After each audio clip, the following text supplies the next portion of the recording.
مسیحیوں کے پیشوا پوپ لیو نے مغربی کنارے میں فلسطینی شہریوں کے خلاف بڑھتے ہوئے تشدد پر تشویش کا اظہار کر دیا۔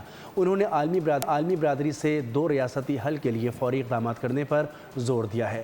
پوپ لیو نے تشدد فوری طور پر روکنے کا مطالبہ بھی کیا۔ کہا کہ مغربی کنارے میں فلسطینی شہری آبادی کے خلاف بار بار ہونے والے تشدد کا خاتمہ ہونا چاہیے۔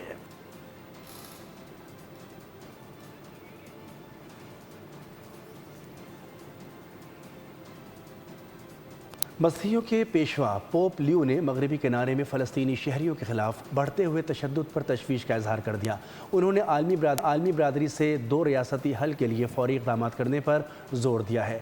پوپ لیو نے تشدد فوری طور پر روکنے کا مطالبہ بھی کیا۔ کہا کہ مغربی کنارے میں فلسطینی شہری آبادی کے خلاف بار بار ہونے والے تشدد کا خاتمہ ہونا چاہیے۔